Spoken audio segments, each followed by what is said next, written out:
इथं दुखतंय. हे बघ, हे नाजूक होत असेल इथे. हे नाजूकतंय ना. हा. सरळ झोपा. उशीर होतो थोडीशी.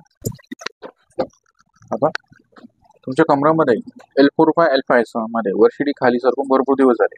जे कमीत कमी 2 ते 5 वर्षाच्या वेळेमध्ये.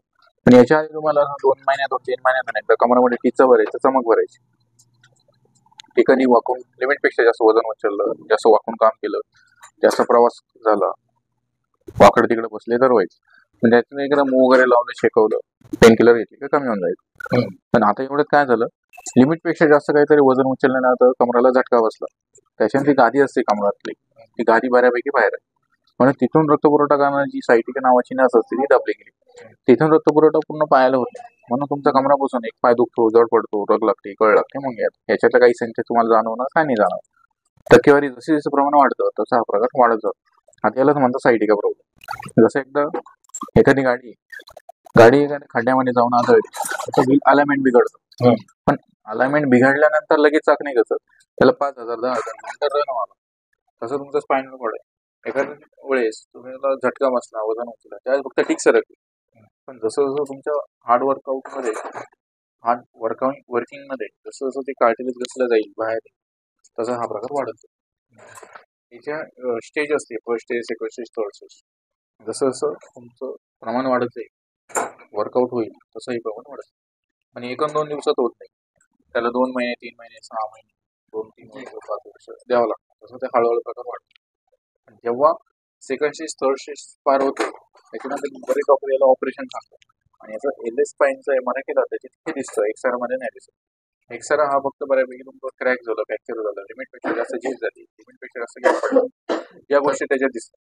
MRI मध्ये ज्या गाड्या सरकलेल्या असतात, घसलेल्या असतात, ते MRI मध्ये स्पष्ट दिसतात. आता याला माझ्याकडे 3 दिवसानंतर फरक पडेल, 10 दिवसात कळलं. पण सगळ्यात महत्त्वाचं, याच्या मरेपर्यंत जरी तुम्ही गोळ्या औषधं खाल्ल्या, हा आजार परमनंटली मेडिसिनने बरा नाही होत. पेन किलर, स्टेरॉइड हे फक्त आजचा दिवस पुढे ढकलण्यासाठी. बाकी मेडिसिन हे परमनंटली आजार बरा करण्यासाठी. हा मणक्याचा आजार म्हणजे हाडाचा आजार हा मॅन्युअली. जसे कम्प्युटरचे 2 प्रकार असतात, हार्डवेअर वेगळं, सॉफ्टवेअर वेगळं. तसा हा तुमचा हार्डवेअरचा प्रकार. त्याला त्याच पद्धतीची ट्रीटमेंट द्यावं लागते. म्हणजे कम्प्युटरचा एखादा भाग आहे, तो खराब झाला, तो बदलावा लागतो, रिपेअर करावा. तसं तुमचा मणक्याचा जो भाग आहे, त्याला थोडीशी इंजुरी झाली, डॅमेज झालं, किंवा त्याची इकडे तिकडे सेटिंग मिळाली, त्याची सेटिंग केल्यानंतर तो रिकवर. बरेच पेशंट काय करतात, याच्या गोळ्या खाय म्हणजे इनपुट ट्रीटमेंट करतात. इनपुट ट्रीटमेंट देऊन त्याला कोणत्याही प्रकारचा फरक पडत नाही. ते केमिकल रिॲक्शन होतं, म्हणजे स्टोरेड खाऊन तुम्हाला तो तात्पुरता आराम जाणवतो. परत तुम्ही नियम तोडले, वर्किंग मध्ये आले, परत राहतो. पण याला काही काळ, काही दिवस याला नियम आहे. आणि काही नियम हे आयुष्यभर असेल. कारण की एकदा हा आजार लागला तो लागला. जसं एकदा BP डायबिटीज आजार लागला तो मरेपर्यंत असतो, तसं मणक्याचा आजार एकदा लागला तो मरेपर्यंत असतो. याचं तुम्ही लिमिट क्रॉस नाही करू शकता.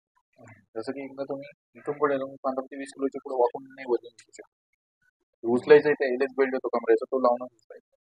आंबट वाटतं, गॅस, दुसरं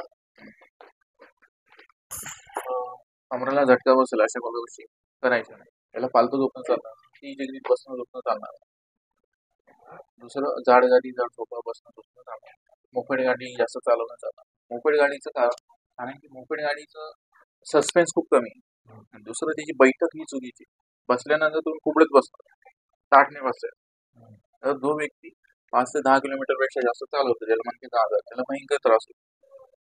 ज्याला मणक्याचा त्रास नाही, त्याने 15-20 किलोमीटर चालवले तरी त्याचा कमरेला कळ लागते, तर ज्याला मणक्याचा प्रॉब्लेम आहे त्याला अजून जबरदस्त त्रास होतो. दुसरं 30 डिग्रीत बसणं नाही चालणार. 30 डिग्री म्हणजे कसं, खुर्ची बसली तुम्ही काय करता, पुढे घेऊन पाय टेबलवर ठेवून खुर्ची ठेवून बसता. तसं या आजाराला बसलं पूर्ण प्रॉब्लेम जरी रिकवर आहे तरी तुम्हाला त्रास होईल. असं याला आंबट वाटतं, गॅस, ऍसिडिटी, पित्त होईल, अशा गोष्टी थोड्या दिवस टाळायच्या. एकदा या गोष्टी मध्ये तुम्ही राहिले, तुम्हाला हा आजार मरेपर्यंत होणार नाही. एकदा माझ्याकडे 10 दिवसाची प्रोसेस झाली, मला मरेपर्यंत माझ्याकडे काही कोणत्या डॉक्टरकडे जायची गरज नाही. फक्त मी सांगितलेले नियम लक्षात ठेवायचे.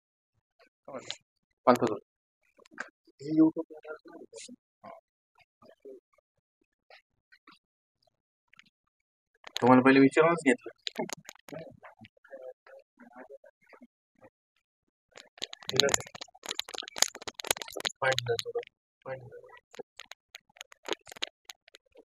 एवढं वेगळं नाही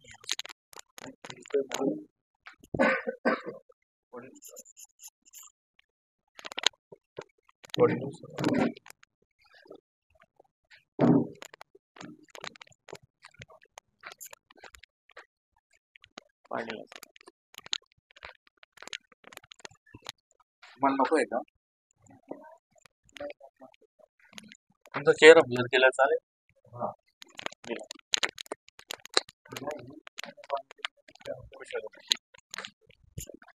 चेहरा नाही दिसत ना. कुठं झोपत आहे अशा तुमचा चेहरा नाही दिसत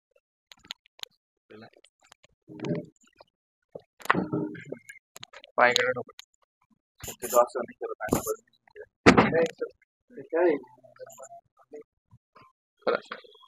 खालचं पाहिजे पुढे काम होतं सर्व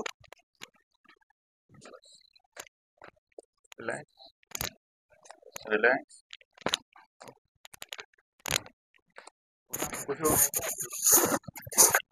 अविनाश